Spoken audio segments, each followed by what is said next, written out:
Why your brain still thinks you're being hunted? Let's go. Let's get right into it. Number 8, you feel like you're being followed, even when you're not. You're Oh walking yeah. down the street. It's quiet, We've all, chill, all felt nothing that. weird. But then, that feeling, like someone's behind you, watching, You start following, you wigging glance out. You start fucking checking every corner. What the fuck was that? Especially when you're fucking stoned. But that's a conversation with someone else. back. No one's there. Or are they? This is textbook ancient brain paranoia. You see, back when alone often meant about to be pounced on by a leopard, your brain developed a super sensitive alert system to detect stalking. It's not perfect, but it is persistent. In fact, your brain is so eager to protect you that it would rather trigger false alarms than miss a real one. Better to feel creeped out by a breeze than to not notice the rustle of death cat in the bushes. Today, Mm. the predator is usually just your own shadow or the sound of someone checking their phone behind you, but your brain doesn't know that. It's just yelling danger because it's been programmed for millennia to assume the worst whenever your back is turned. This feeling even has a name, hypervigilance. It's common in people with trauma, anxiety, or a very active imagination. But it's also Hypervigilance. something every human brain can experience, especially at night or when it's quiet, or when your anxiety's been bench pressing for 6 hours straight. So if you've ever speed walked to your door because the wind felt weird, congrats. You're not crazy. You're not crazy. You're just the proud owner of a paranoid brain that really, really doesn't want you to get eaten. Number 7. You feel safer holding something sharp. Okay, this one's weirdly specific, Isn't that just like everyone? but stay with me. Ever find yourself gripping your keys just right while walking to your car at night? Or clutching a fork at a sketchy diner like it's your emergency defense weapon? Or maybe keeping scissors on your desk, not because you need to cut paper, but because it just makes you feel better? Yeah, that's not just preparedness, that's primal brain doing a mental fist pump. See? Your ancestors didn't have pepper spray. They had rocks, bones, pointy sticks, anything that could poke, jab, or stab their way out of trouble. And your brain? It loved that. So nowadays, when you subconsciously reach for something with even mild stabbing potential, your brain gets this weird little thrill. It's like, ah yes, we are armed, now we are safe. You're not planning anything violent, you just feel less vulnerable. That's your amygdala doing a nostalgic throwback to the days when holding a sharp thing meant you might actually survive today. In That's psychology, insane. this is related to the concept of threat preparedness behaviors, actions we take that reduce perceived vulnerability, even if that weapon is a house key shaped like a cartoon turtle. It's comforting to know your brain is always ready to overreact like it's in an action movie, even if the only real danger is that you parked too far from the Chipotle entrance. Number 6, you scan faces for danger. You walk into a room and instantly do a mental threat assessment. Who's mad? Who's safe? Who might explode if you breathe wrong? You don't think Damn. about it, it just happens. That's your brain running facial recognition software it downloaded from a million years ago. Humans evolved to be hypersensitive to social cues, especially negative ones. A frown, a glare, even a slightly raised eyebrow. Those were signs of potential social rejection, and back in tribe times, rejection wasn't just awkward, it was deadly. No tribe equals no Damn. food, no fire, no protection, just you, your sad face, and the wolves. So now, Yeah, that makes a lot of sense why, that saying mob mentality, you know? Like people you could hang out with one specific person, they act the way they do. They get around like a group of people or maybe just one other person and they act completely different. And it's probably that, like going way back in the DNA. Cause yeah, bro, I've definitely seen that.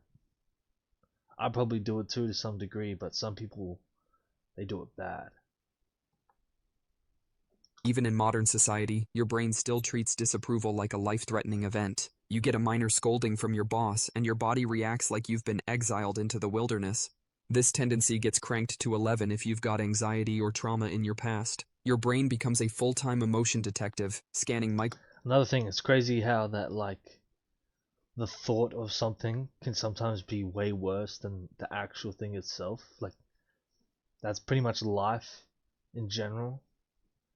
Like you thinking about going for the car, like your license test is way more horrible than actually doing the license test. Even if you have an anxiety and you feel the pressure, it's nowhere near as bad as you just sitting there and just having to wait for it.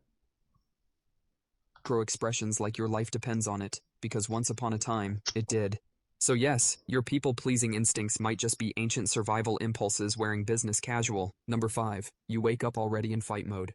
You know those days where you open your eyes and your heart's already racing? Before coffee, before your phone, before consciousness fully loads. It's like your body got a 3 a.m. email from evolution and said, "It's hunting season again. Let's go." That, my friend, is your nervous system stuck in fight or flight mode, and it's more common than you think. Your Really? ancestors used to wake up in caves where good morning might mean wrestling a bear, checking for venomous snakes in your boots, or realizing your fire died and now you're freezing to death. So waking up vigilant made sense. But now, you're in a memory foam bed with 6 It's pillows crazy. and a calming rain How did sound we even playlist, and yet, survive your that shit? body acts like it's being drafted into an ancient war. This is thanks to cortisol, your stress hormone. It spikes naturally in the morning to help you wake up. But for people dealing with chronic stress, trauma, or anxiety, that cortisol level doesn't just rise, it skyrockets. And boom, you're not waking up. You're being launched out of bed like someone yelled, "Ambush!" So if your mornings feel like an ambush from your own endocrine system, that's not just a bad mood. That's your internal survival software hitting you with a surprise boot camp. Number 4, you assume the worst.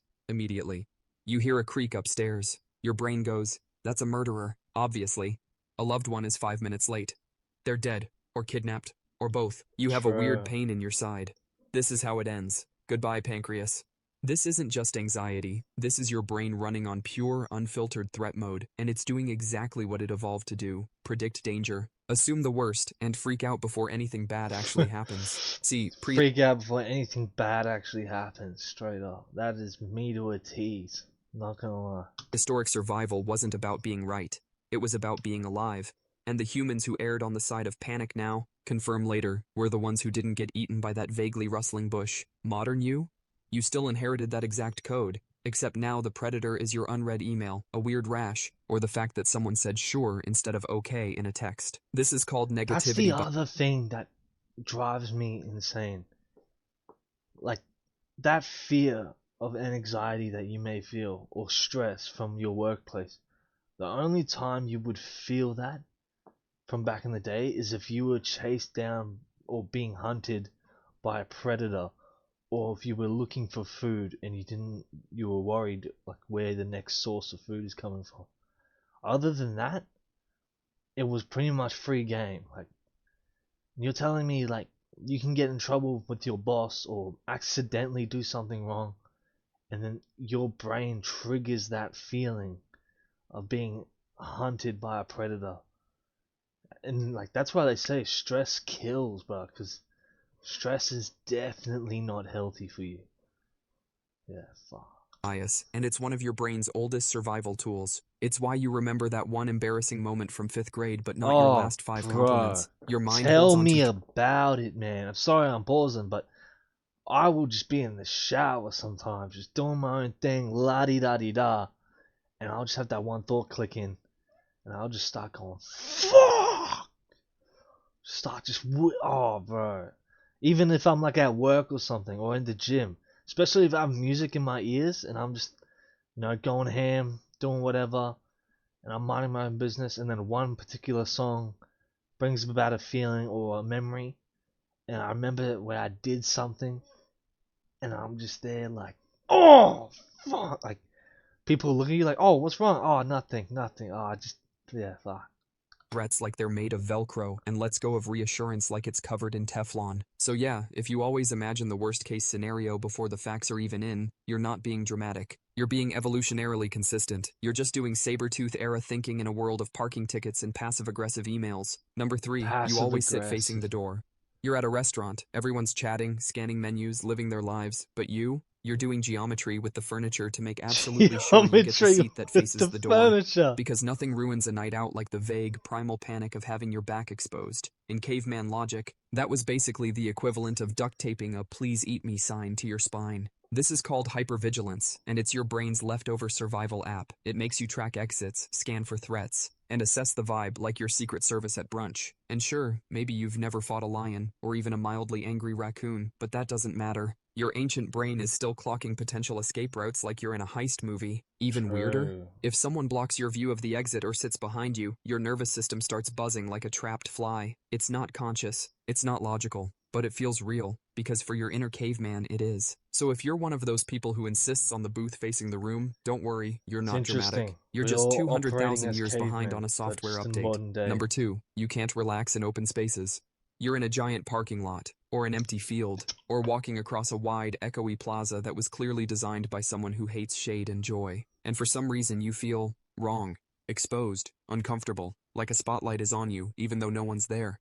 Welcome to the ancient psychological itch of exposure paranoia, courtesy of your survival-focused brain. Humans are wired to prefer small, enclosed spaces with easy exits. You know, caves, forest edges, huts with one door and no glass walls. Why? Because being out in the open used to mean you were a walking lunch special. Predators could see you, hear you, pick you off like a discount antelope. Your modern brain doesn't realize that you're not in a savanna being stalked by a jaguar. It just thinks, too much open space equals very bad death. This is also why restaurants with booths feel comforting, and why sitting with your back to a door in public feels like you're auditioning for a murder scene. Your instincts haven't updated. You're still trying to find the best tree to hide behind, even if you're just walking into Target. So More if you like get jumpy in downgraded. wide open areas, it's not that you're paranoid, it's that your DNA still remembers what it was like to be food. Number 1. Sudden loud noises feel That's like the doom. other thing that gets me going. DNA? What the fuck is that? Like, obviously I know what it is, but how does it, like, upload your current experience, like your current experience, into it to be carried through your DNA into the next generation of, like, offspring? Like, even like you said, you're out in the wide of the open, and your brain starts telling you, yo, nah, bro, not here. There could be predators, whatever, looking at you. We prefer like smaller areas, confined spaces. You have a better time surviving. How did that get downloaded into our system? How does that work? What does that?